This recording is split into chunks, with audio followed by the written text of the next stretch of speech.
Saya Badaria Bita Ali, saya mengajar di Sekolah Menengah Sungai Istad Murni. Saya mengajar mata pelajaran kimia.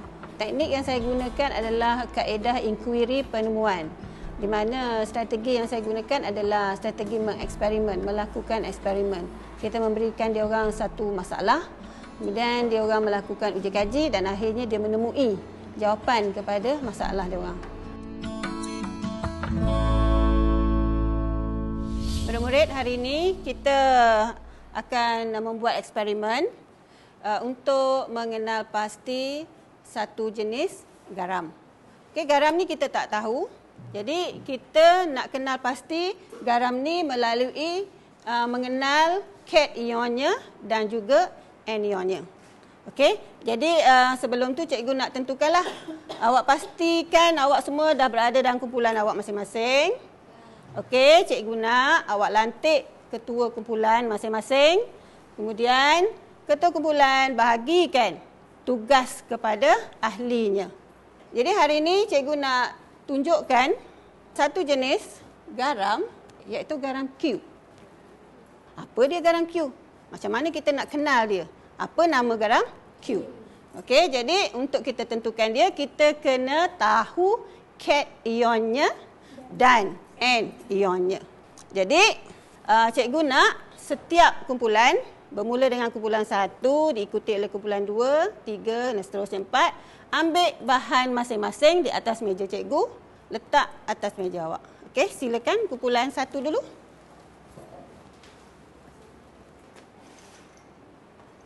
Okey, kumpulan 2. Kumpulan 3, sambung. Kumpulan 4.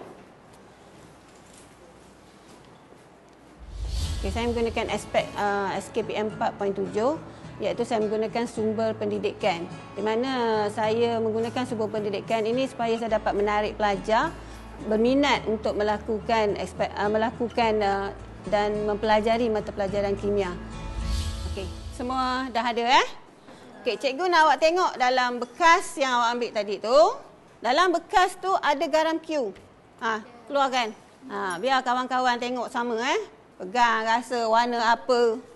Garam itu yang kita akan gunakan untuk buat uji kaji. Untuk mengenal pasti apa tadi?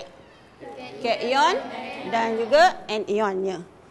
Sebelum kita mulakan eksperimen, cikgu nak ingatkan jugalah tentang sedikit tentang keselamatan dalam makmal. Okey, pertama sekali jangan awak bermain-main dalam makmal. Sebab kita melibatkan bahan kimia. Dan bahan kimia ni kalau agak berbahayalah kepada kita. Okey, jadi itu yang penting sekali. Okey sebelum tu cikgu nak tanya semua dah cukup. Kita akan buat eksperimen. Cikgu nak tanya lagi sekali. Sebelah sini kedua-duanya adalah untuk menguji cation, betul? Betul. Sebelah sana untuk menguji anion. Okey, jadi lepas ni cikgu nak awak buatlah eksperimen itu. Okey, sebelum itu ambil lembaran kerja di depan. Kumpulan 1 dulu. Okey, kumpulan 1, kumpulan 2, kumpulan 3 dan kumpulan 4. Okey Jadi di situ ada 2 uji kaji yang hendak dibuat, iaitu ujian kimia 1 menentu cation di sebelah kanan cikgu dan menguji anion di sebelah kiri cikgu. Okey, kita akan menggunakan kaedah station. Okey, apabila kita menggunakan kaedah station, bermakna apabila awak selesai melakukan eksperimen di sini, contohnya kumpulan 1 dah selesai menjalankan eksperimen cation awak akan bertukar kepada meja di sini, iaitu melakukan pula ujian untuk menentukan anion.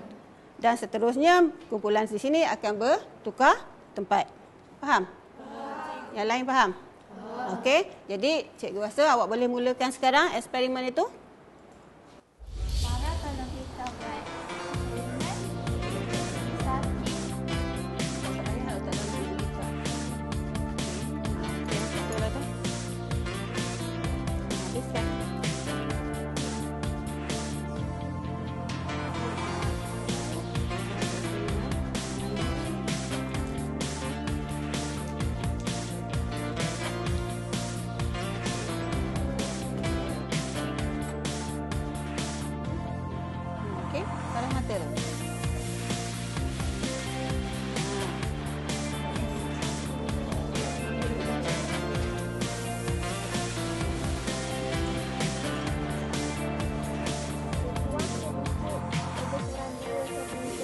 paket lah. Dua pakai paket tu.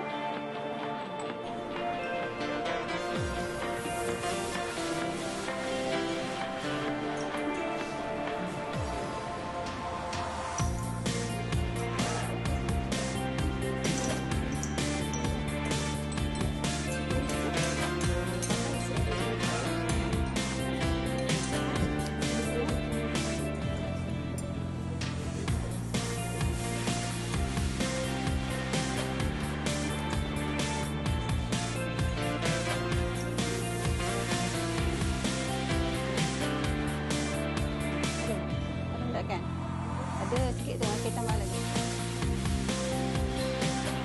Apa jadi?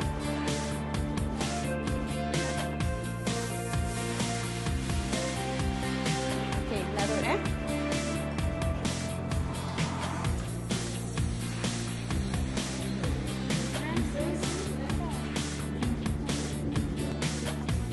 Okey, bilas. Bilas buang sini, ingat macam mana cikgu ajar. Inilah. Kan?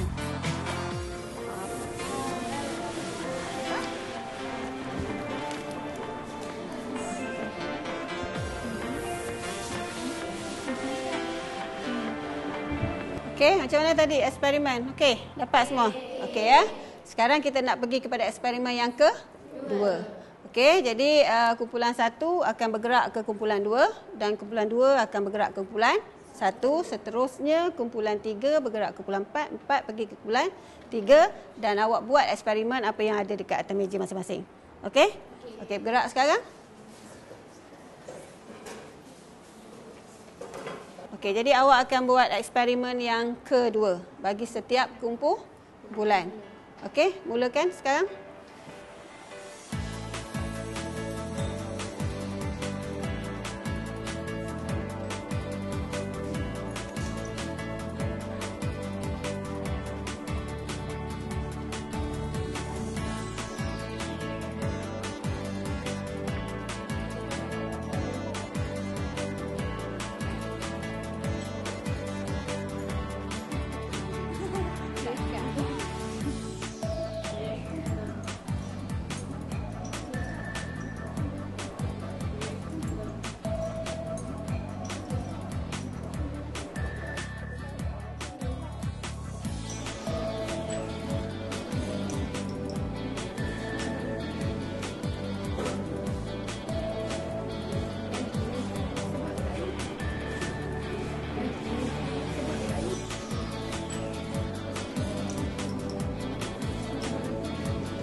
Teknik ni sebenarnya lebih menyeronokkanlah bagi pelajar saya sebab dia orang dapat melakukan hands on.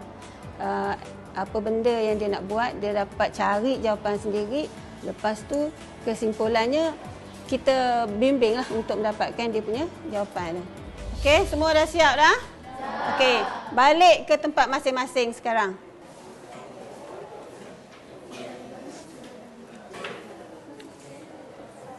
Okey, sekarang kita akan bincangkan keputusan eksperimen yang telah kita buatkan bersama tadi. Okey, kumpulan 1. Cikgu nak tanya soalan. Apakah tujuan eksperimen kita tadi? Untuk mengenal pasti kation dan anion dalam garam Q. Okey.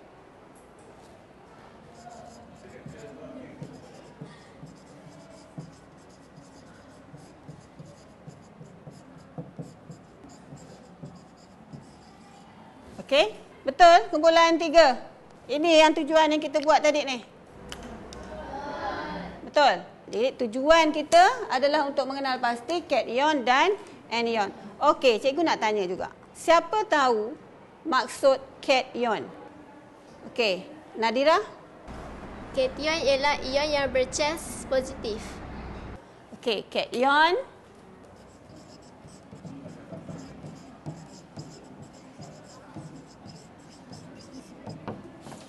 okey, seterusnya. Anion pula, siapa tahu? Wah, ramainya. Okey, Faizah.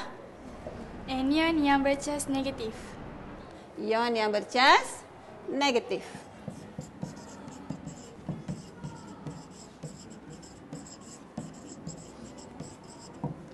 Okey. Jadi kita dah buat eksperimen untuk menentukan cation dan anion. Sekarang cikgu nak awak tengok balik keputusan yang awak buat tadi. Kemudian tengok juga carta alih yang cikgu beri untuk menentukan cation dan anion. Okey, awak bandingkan dua tu.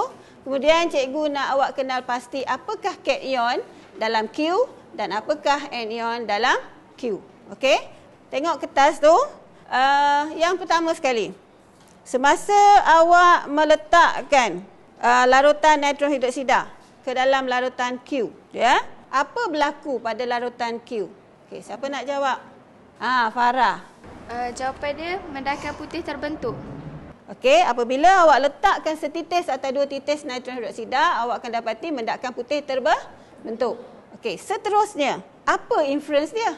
Jadi kalau kita tengok tadi apabila mendakan putih terbentuk, apakah kebarangkalian cation yang boleh hadir dalam garam itu? Okey, siapa pula nak jawab? Aimi. Ion plumbum, ion zinc dan ion aluminium. Bagus Aimi. Jadi betul jawapan dia. Seterusnya, tadi kita letak setitis dua titis. Sekarang kita letak berlebihan pada larutan Q itu. Okey, apa pula berlaku? Mendakan putih larut dalam natron hidroksida berlebihan. Kita dapati mendakan putih tadi larut dalam natrium hidroksida berlebihan. Seterusnya, kita gunakan pula larutan amonia. Sebab tadi daripada jawapan awak bagi pada cikgu, kita ada 3 jenis cation yang mungkin hadir. Apa dia 3 tu? Okey, ion. Okey, ion. Lagi satu. Ion zinc. Dan satu lagi ion. Okey, kita ada 3 cation yang mungkin hadir. Tapi kita nak kenal pasti garam Q, kita kena tahu satu saja. Jadi kita lakukan ujian yang kedua, iaitu kita menggunakan larutan amonia untuk mengesahkan kehadiran cation ni, cation apa. Jadi kita tengok yang kedua tadi. Semasa awak menggunakan larutan amonia. Okey, awak letakkan sedikit, lepas tu apa berlaku? Siapa nak jawab? Siapa nak jawab bila awak letak setitis dua titis larutan amonia tadi? Apa berlaku? Okey, Faiza. Mendakan putih terbentuk. Mendakan putih terbentuk. Okey. Lepas tu kita letak berlebihan. Mustaqim tak nak jawab. Apa jadi kalau kita letak berlebihan? Mendakan putih terbentuk dalam asid hidroklorik cair dan larutan barium klorida. Kita baru pergi kepada cation. Okey, kita baru berada di cation. Tersilap. Mendakan putih terlarut dalam larutan amonia berlebihan. Berlebihan. Okey, jadi apabila kita letak larutan amonia berlebihan, kita dapati mendakan putih larut dalam larutan amonia berlebihan. Okey, jadi berdasarkan carta alih tu, sekarang kita dah tahu, kita dah gunakan natron dioksida, kita dah gunakan amonia. Okey, apa dia ion yang hadir sekarang? Tadi ada 3, sekarang kita nak jadikan satu je. Okey, Syikin. Ion yang mungkin hadir ialah ion zinc. Okey, jadi ion zinc. Jadi kita dapati cation yang hadir di situ adalah ion zinc. Jadi kita dah dapat dah cationnya. Jadi kita nak yang separuh lagi iaitu anion. Okey. Jadi kita tengok pula uji kaji untuk menentukan anion. Okey ya. Jadi untuk laporan seterusnya, cikgu nak awak isi apa yang telah awak buat tadi dan hantar kepada cikgu minggu hadapan. Ketua kumpulan 1 dulu. Ketua kumpulan 2. Ketua kumpulan 3 dan ketua kumpulan 4 mari sini. Jadi awak isi aja apa yang telah awak buat tadi dalam kertas yang cikgu beri ni dan cikgu nak awak kemukakan pada minggu hadapan.